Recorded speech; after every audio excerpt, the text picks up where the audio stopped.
일단 어제 방송 마치고 나서 어제 방송했었을 때가 이쯤이었을 거예요. 방송을 시작했었을 때가 이쯤이었고, 이때 이제 제가 떨어지는 모습을 보고 임펄스로 떨어지는 것 같다. 그래서 한 번 더 하락이 있을 거고, 한 번 더 하락했을 때 크게 떨어지지 않으면, 많이 떨어지지 않고 패닉셀 나올 자리가 아니라고 예상을 했죠. 그래서 크게 떨어지지 않으면 반등이 오면서 RSI가 올라가면서 상승 다이버스가 나오기 때문에 밑에서 롱 진입할 거라고 말씀드렸고, 그래서 어제 말씀드린 대로 반등 나오는 거에 저도 롱을 진입했어요. 그래서 어제 반등 나왔을 때 1250 정도에 롱을 진입을 했어요. 1250 정도에 롱 진입을 했었고, 그 다음에 떨어진 거에 피보나치 382 구간을 찍어보면 대충 한 1350쯤 되거든요. 근데 여기에서 고꾸라졌죠, 한번. 그때 여기 지금 5분봉이나 1분봉을 보시면 하락 다이버스에 걸려 있거든요. 그래서 떨어졌다가 다시 올라가겠다라는 생각으로 여기서 매수했던 거는 여기서 전량 매도를 했고, 그 다음에 떨어지고 꼬리 달리는 거에 다시 롱 진입을 해서 여기서 매수했고, 그 다음에 여기에서 ABC 반등 오는 거에서 전량 2차 익절을 했어요. 그리고 2차 익절한 것뿐만이 아니라 여기 올라왔었을 때 떨어졌다가 여기 올라왔었을 때 익절만 하고 숏은 못 탔어요. 제가 그 바이낸스 기준으로 1377에다 숏을 걸어놨는데 그 숏이 안 걸렸고 익절만 나갔고, 그래서 익절 나고 숏은 시장가로 따라잡아서 여기서 걸렸어요. 그래서 롱매수 1차 익절, 롱매수 2차 익절, 그 다음에 여기가 숏 진입을 여기서 했어요. 그리고 잠을 잤어요. 밤을 새고 아침에 거의 한 점심쯤인가 잠을 잤거든요. 그래서 여기 올라오는 무빙을 못 봤는데 제가 자고 일어났을 때가 이쯤이었거든요. 618쯤 올라왔었을 때. 그래서 여기서 이렇게 고점 찍고 내려왔다가 다시 반등 오는 모습에, 지금 5분봉을 보면 좀 더 디테일한데, 고점 찍고 내려왔다가 올라오는 여기에서 숏을 들어갔어요. 왜냐하면 여기서 추가 숏을 들어간 이유가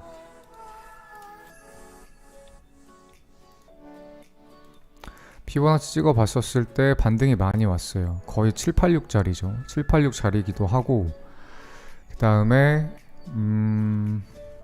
5분봉 보시면 하락 다이버스가 이렇게 있거든요.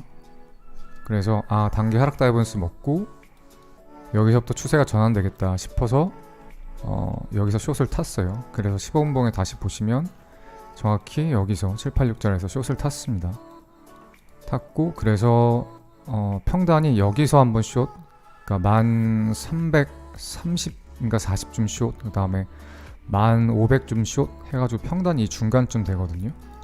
이 평단이 여기 중간 언저리쯤 될 거예요. 그래서 여기 평단이 숏 평단이 여기서 셋업이 됐고, 이쯤 셋업이 됐고, 그 다음에 당연히 하방을 봤어요.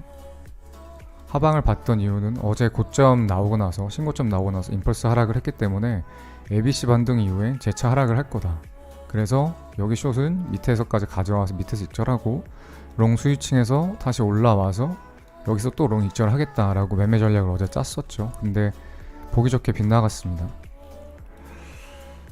그래서 손절은 어디서 나갔냐? 당연히 제 분석에, 그러니까 제 분석에 기반으로 해서 숏을 탄 기준점이 된 자리가 어디였죠? 바로 어제 신고가 자리였어요. 여기서부터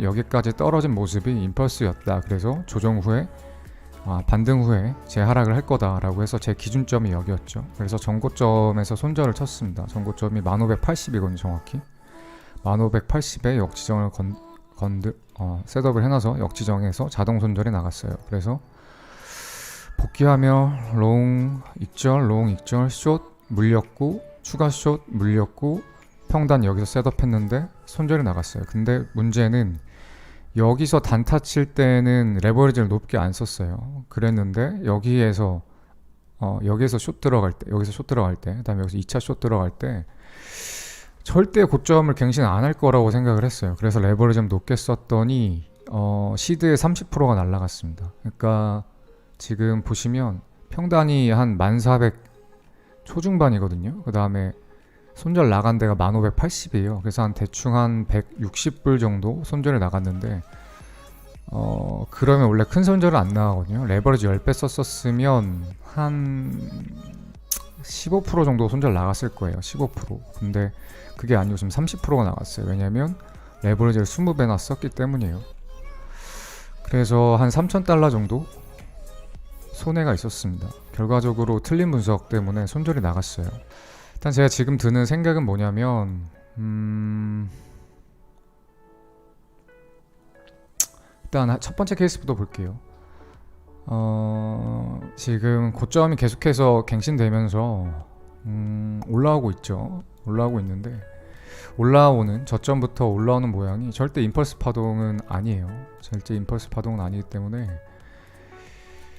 드는 생각인데, 일단은 여기 지난 고점 어디냐면 최고점 말고 최고점 12,500에서 1차로 11,000 초반까지 하락했다가 다시 12,000까지 올라왔었을 때의 고점이에요. 이 고점부터 지난 저점까지, 그러니까 대충 한 9,800 초반까지 떨어졌을 때 피보나치 찍어보면 정확하게 382 지점이 1,600 후반 가격이에요. 1,600 후반. 여기서 만약에 브레이크가 걸리면, 이 상승 추세가 브레이크가 걸린다라고 하면 생각할 수 있는 거는 어제 방송에서도 살짝 말씀드렸던 건데, 여기가 마지노선이에요. 어떤 마지노선이냐면 임펄스로 떨어질 수 있는 마지노선이에요. 마지노선입니다. 그래서 만약에 피보나치 38이죠. 그러니까 1,600 후반을 강하게 돌파하지 못하고 여기서부터 저항이 나오면 일단 생각할 수 있는 가능성은 임펄스로 저점을 깨고 9,000 한 중반, 초중반까지 떨어지는 가능성이에요.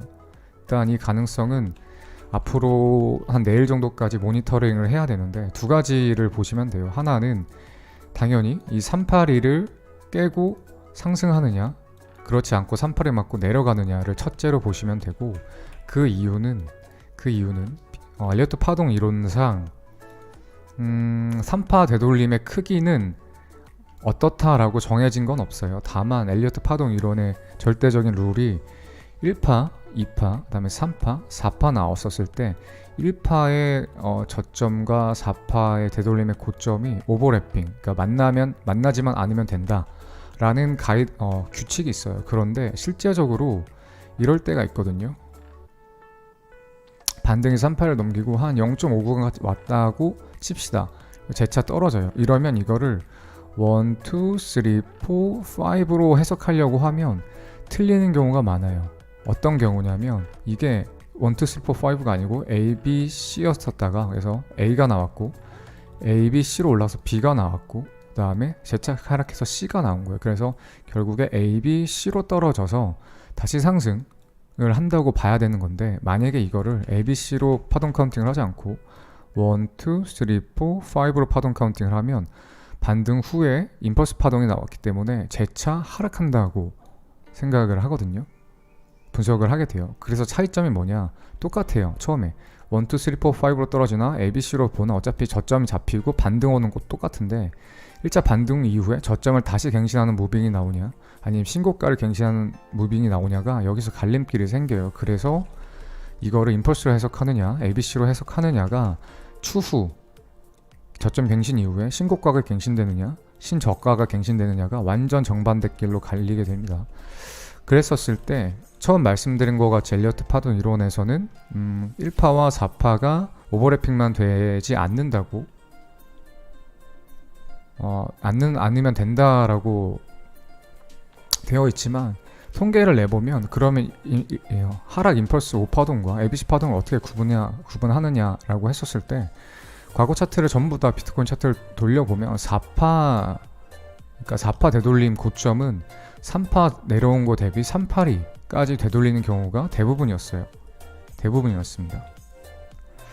그렇기 때문에 이 382를 분기점으로 보시면 될 것 같아요. 그래서 382보다 더 올라간다 라고 하시면, 임펄스는 깨졌구나, 이게 아니겠구나, 이 분석은 틀렸으니까 다른 분석을 다시 해봐야지 라고 생각하시면 됩니다. 저도 그렇게 마찬가지로 할 거예요. 그래서 지금부터 지켜볼 것 첫 번째는 한 내일 정도, 내일 아침까지면 충분할 것 같은데 과연 382를 깨고 올라가느냐 그렇지 않고 떨어지느냐 요걸 보시면 돼요. 첫째로. 그 다음에 두 번째, 떨어질 때 조건이 있어요. 또 떨어질 때 또 조건이 있긴 한데 뭐냐면 일단 중요한 거는 오파가 나와야 되는 거죠. 떨어졌었을 때 382 맞고 떨어진다고 가정하고 하는 겁니다. 일단 382를 넘기면 임펄스 파동 카운팅으로 신저점이 갱신되는 시나리오는 머릿속에서 지우시면 돼요. 그러고 이제 만약에 382 받고 지금 딱 저항을 받고 못 올리고 있긴 한데 정확하게 382 반등 지점을 찍었거든요. 1600 후반. 여기서 떨어질 때 만약에 임펄스로 떨어진다. 아니다. 이걸 좀 보셔야 될 것 같아요. 만약에 임펄스로 이런 식으로 떨어지면 반등 후에 숏 들어가서 저점으로 갱신할 거라고 전략을 짤 것 같아요. 저 같으면. 손절 라인은 어디? 내가 진입 근거가 된 자리 어디냐면 1680. 그쵸? 여기까지가 ABC 반등이라고 보고 신저점이 갱신될 거라고 보고 들어갔기 때문에 여기가 손절 라인이 돼요. 그래서 저 같은 경우는 뭘 할 거냐면 떨어지는 모습을 관찰해서 떨어지는 게 만약에 임펄스로 떨어진다라고 하면 반등의 숏을 타서 이 진입 근거로 잡고 다시 한번 손절 라인 여기로 잡고 숏에 들어갈 것 같아요.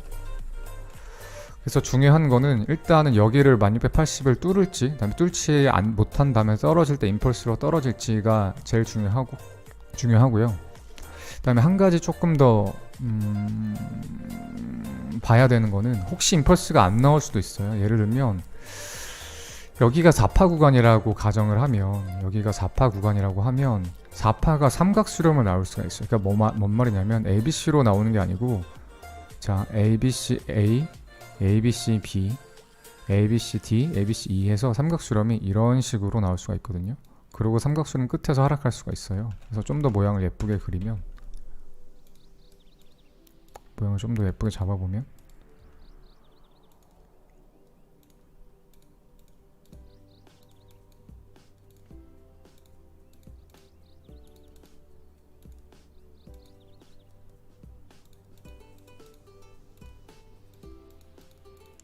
이런 식이면 추세가 이렇게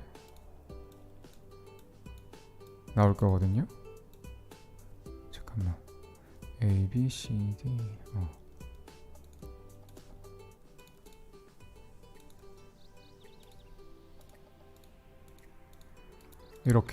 이런 식으로 이럴 가능성이 있어서 좀 애매하긴 해요. 만약에 여기서 임펄스로 시원하게 떨어져 주면 고민할 것도 없어요. 반등 오는 거에 숏 타서 고점에서 손절 치는 전략 잡고 저점 갱신될 거라고 보면 되고 여기서 또다시 지지부진하게 이렇게 횡보장세가 ABC로 나온다 이러면 좀 어려워질 수가 있어요. 뭐냐면 두 가지 가능성을 다 봐야 되는데 어떤 가능성을 봐야 되냐면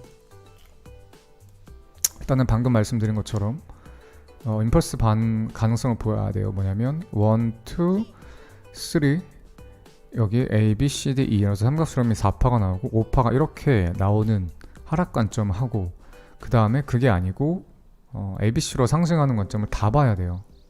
뭐냐면 A, B, C, D, E 나와서 B, 그 다음에 C 이 관점을 다 봐야 되거든요.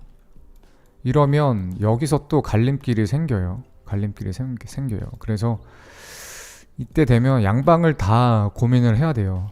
만약에 정확하게 이렇게 횡보장세가 나온다 하면 횡보 끝에 상방인지 하방인지 맞추기 굉장히 힘들 수 있어요. 왜냐면 이거를 ABC 하락으로 보고 ABC 반등이 나와서 ABC로 떨어지는 그림으로 볼 수도 있고 그렇지 않고 1, 2, 3, 4, 5 나와서 반등 후에 또 떨어지는 그림으로 볼 수도 있거든요.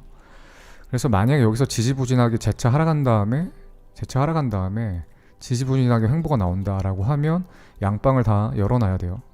양방을 다 열어놓고 그 다음에 삼각수렴이 나오면 삼각수렴에 대해서 간단하게 설명드릴게요. 삼각수렴이 뭔지 알아야 여기서 매매를 할 수 있어요. 삼각수렴이 뭐냐면 저점이 점점 낮아지고 고점이 점점 올라가는 상태를 말해요.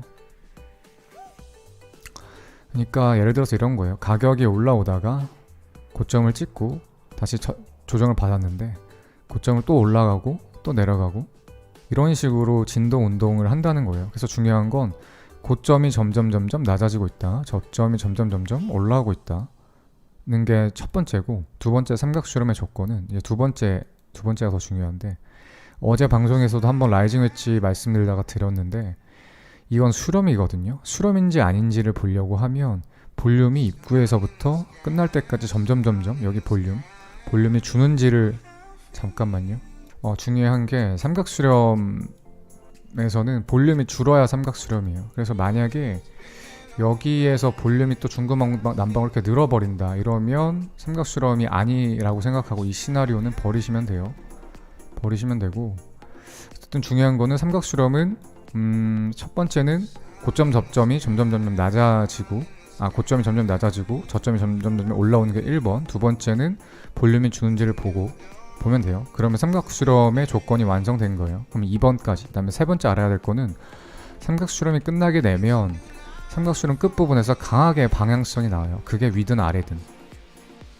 횡보가 끝나면 결국에 한쪽으로 추세가 크게 터지는데, 추세가 터지는 거는 이거 지금 대칭형 삼각형이라고 하거든요. 시메트리컬 삼각형일 때는 위로 나올 확률 50%, 아래로 나올 확률 50%예요. 그래서 어디로 나올지, 삼각수렴의 방향이 어디로 나올지 몰라요. 다만 그 추세가 이 상방 라인을 뚫고 나가면 위로 강하게 터지고, 아래를 뚫고 나면 아래로 강하게 터져요. 그리고 이 추세가 터지는 거의 크기는 삼각수렴 입구의 크기 정도 터지거든요. 그래서 삼각수렴이 나왔을 때 우리가 할 수 있는 건, 수렴 끝에서 방향성이 나온다 하면 그 방향대로 따라잡는 거예요. 상방이 나온다, 상방을 따라잡아서 어디까지?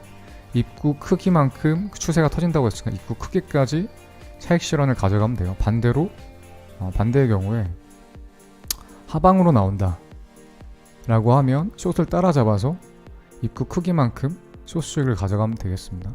어쨌든 삼각수렴은 이렇다는 걸 알고 계신 전제 하에서 다시 설명을 드리면, 그렇기 때문에 여기서 삼각수렴이 나오면 5대5 가능성이 열려서 여기가 되면 위인지 아래인지 정확히 알 수가 없어요. 그래서 이 추세가 깨지는 걸 보고 깨지는 방향 쪽으로 진입을 해야 됩니다. 일단 그렇고, 그래서 여기에서 삼각수렴이 나오면 골치가 아파요. 어쨌든 확률은 5대5이기 때문에 미리 포지션을 잡고 쭉 홀딩하기가 좀 힘들어요.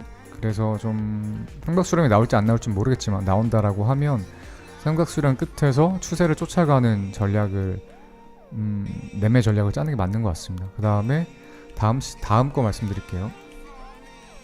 일단 지금 말씀드렸던 매매 전략은 382 구간을 깨지 않는다는 전제 조건 하에 말씀드린 거죠. 382 구간을 깨지 않는다는 전제 조건 하에. 그런데 이게 틀릴 수도 있죠. 여기 깨지 않을 거라고 생각하면서 모니터링을 하고 있는데, 내일 뭐 새벽이라든가 내일이라든가 다시 고점이 렉업 할 수도 있죠.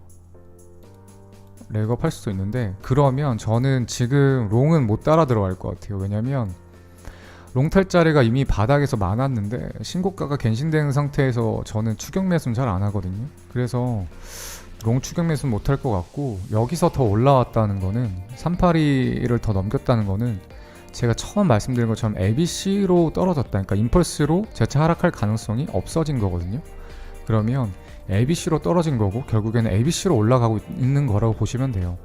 그랬을 때 ABC 반등이 어디냐, 그러니까 어떻게 될 거냐면, ABC로 떨어졌고 ABC로 올라온다라고 하면 그러면 다시 ABC로 하락할 가능성이 높습니다. 그렇기 때문에 올라왔었을 때 숏에 들어갈 거예요. 올라왔었을 때 숏에 들어갈 거고, 지금 이 정확한 가격을 숏 자리를 예측할 수는 없지만, 지금 만약에 382를 뚫는다고 하면 지금 자리가 어디냐면 피번째 382 구간이었죠. 어디? 12,000부터 11,000까지 382 구간인데, 지금 자리가 뚫린다면 지금 자리 어디냐면, 지난번에 그 떨어질 때 여기서 매물대 살짝 쌓고 반등 실패하고 떨어졌던 구간이고, 직전에 반등이 세게 왔다가 떨어진 부분이거든요. 그래서 마지막 저항 라인이에요. 그래서 여기 저항 라인 뚫으면 다음 저항 라인은 이쯤 있거든요. 그래서 이 중간쯤 애매모호한 데서 걸릴 것 같지 않아요. 일단 예측으로는 그랬었을 때 피보나치를 활용해보면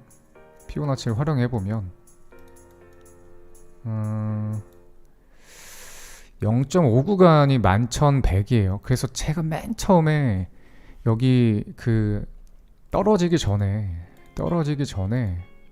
그러니까 제가 드리는 말씀은 여기 고점 구간에서였어요. 떨어졌었을 때 9,000 후반까지 정도 떨어질 거라고 예상을 했었죠. 왜 이렇게 예상을 했었냐면 여기를 해쇼리라고 보고 넥라인 이렇게 잡고 헤드 크기만큼 떨어져서 TP를 9,800 정도로 잡았었죠. 그러고 나서 다시 반등 크기를 잡았었을 때 제가 최소 얘기했었던 게 아마 초약세장이 아닌 이상 최소 얘기했었던 게 11,000 초반이었거든요.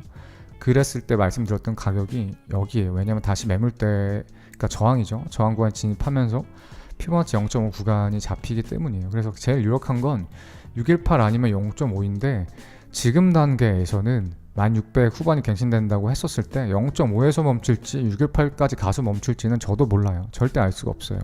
이 두 구간 중에 한 곳이 유력할 가능성이 아주 높다는 것밖에는 여기인지 둘 중에 어디인지는 저도 몰라요.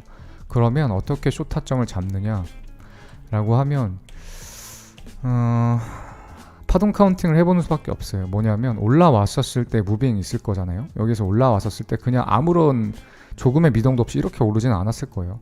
물론 이거를 큰 시간 프레임 봉, 4시간 봉이나 1봉으로 보게 되면은 그냥 올라온 것처럼 보이겠지만 이거를 한 30분 봉 이하 프레임으로 보면 다 이렇게 흔들렸던 모습들이 보이거든요. 그 흔들렸던 모습들을 통해서 파동 카운팅을 해가지고 여기서 만약에 임펄스가 딱 떨어질지 ABC가 딱 떨어질지 모르겠지만 딱 떨어지는 거에 맞춰서 숏을 들어갈 거예요. 그거는 올라온 모습을 봐야 돼요. 그래서 한 이틀 정도 지나야 알 것 같고 그때 제가 어디에 숏 진입할지는 라이브 방송 켜서 다시 말씀드리도록 할게요.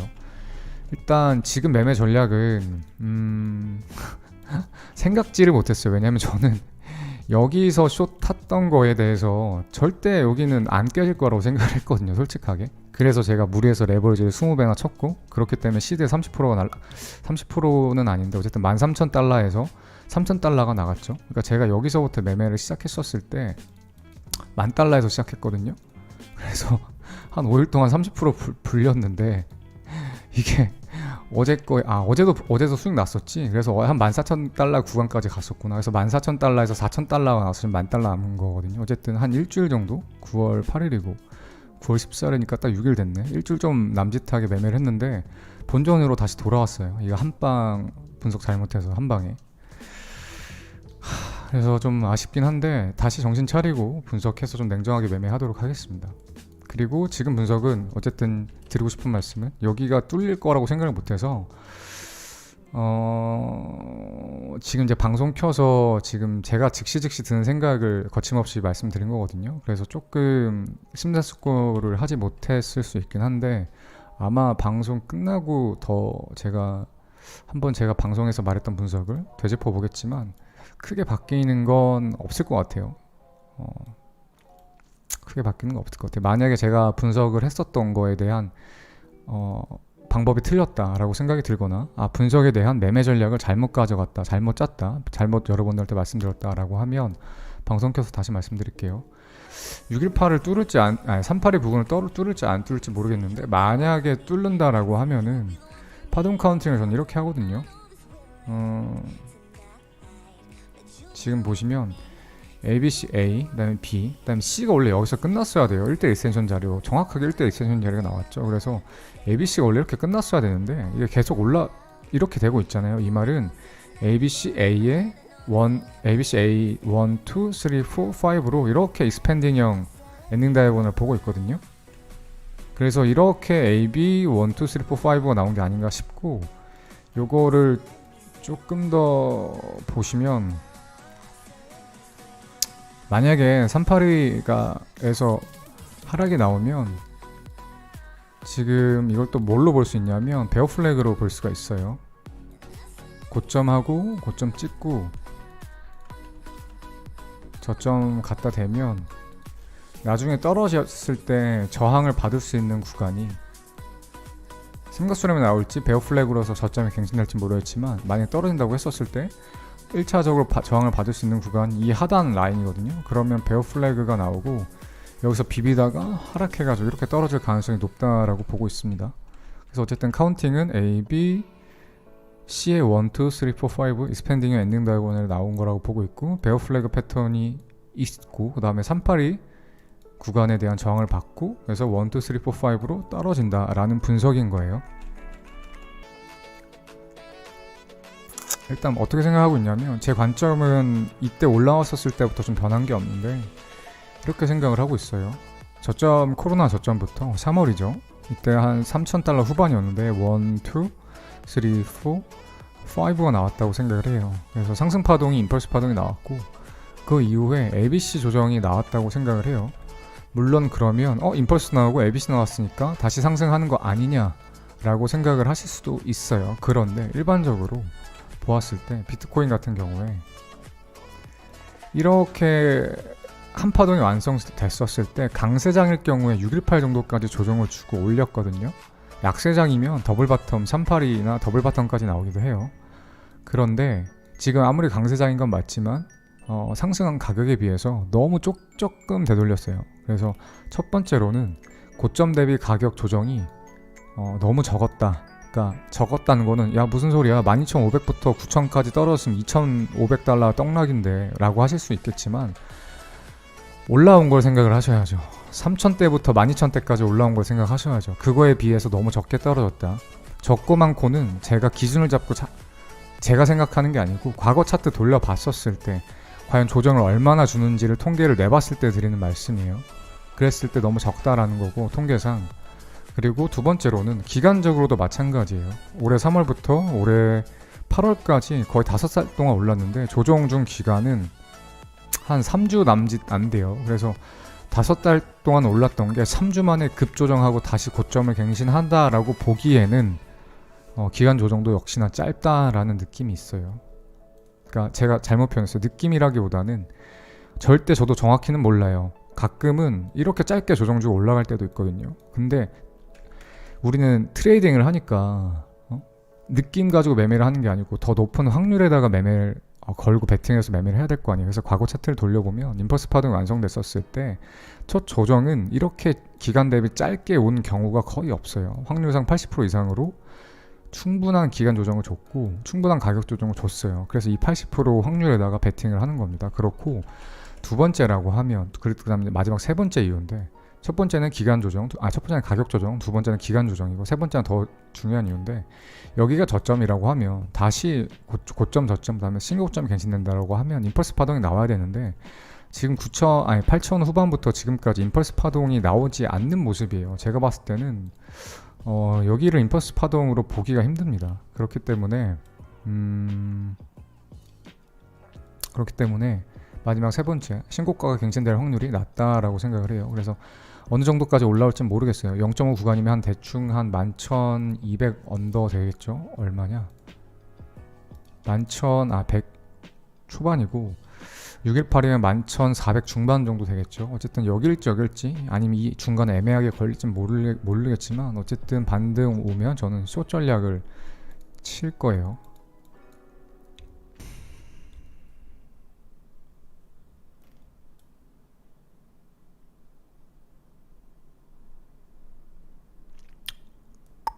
사실 엄밀히 말하면 그럴 경우도 있거든요. 그러니까 뭐냐면, 제가 주로 이제 피보나치를 어떻게 찍냐면, 4파 이게 지금 ABC냐 또는 임펄스냐를 구분할 때, 그러니까 1, 2, 3 4파가 나오고 떨어지냐, 또는 ABC로 나와서 다시 ABC로 떨어지냐를 구분을 할 때, 구분하는 그 ABC와 임펄스를 구분하는 거는 4파 반등의 크기가 382까지 나오냐 382를 뚫냐 이건데, 지금은 이제 최근에 보시면 3파에 대한 382 반등을 찍거든요. 근데 옛날에는 제 2018년도 영상 보시면 아시겠지만 고점 대비 좀 여유를 두고 1파 시작점으로 해서 382를 잡았어요. 382를 잡았거든요. 이렇게 피보나치를 찍었었어요. 근데 지금 왜 이렇게 바뀌었냐라고 하면, 왜 3파에 대한 되돌림 382를 보냐라고 하면, 매매하면서 느낀 건데, 그러니까 느꼈다고 또 하면 또 안 되겠다. 매매하면서 통계를 내본 건데, 통계를 내보니까 382 반등 구간이 좀 더 분기점일 가능성이 통계상 죽더라고요. 그러니까 여기를 뚫지 못하고 떨어지면, 그러니까 3파에 대한 3파를 찍었었을 때 이 3파를 뚫지 못하고 떨어지면 오펠 가능성이 높고, 여기에서 이렇게 찍어서 3파를 찍는 것보다 3파에 대한 3파를 찍어서, 네, 지금 초보분들 이해하시려나? 그러니까 전체 파동에 대한 3파리 구간보다 3파동이라고 생각했던 구간을 3파리 구간을 찍어서 여기를 분기점으로 찍는 게 적중 확률이 높았기 때문이에요. 그래서 옛날에는 여기까지 그러니까 전체에 대한 3파리를 여유 있게 보다가 지금은 여기서부터 여기까지만 보고 있거든요. 그래서 사실 엄밀히 뭐가 맞다라고는 할 수는 없어요. 근데 좀 더 타이트하게, 그리고 확률상 따지면 여기가 더 높은 자리인 것 같긴 해요. 근데 물론 여기서 떨어질 수도 있어요. 아까 말씀해주신 그 ABC 1.618 자리, 그 다음에 전체 382 구간까지 찍고 이렇게 1800 중반이었죠. 그러면 1800 중반. 그 다음에 이렇게 떨어질 수도 있거든요. 이것도 엄밀히 말하면 임펄스긴 해요.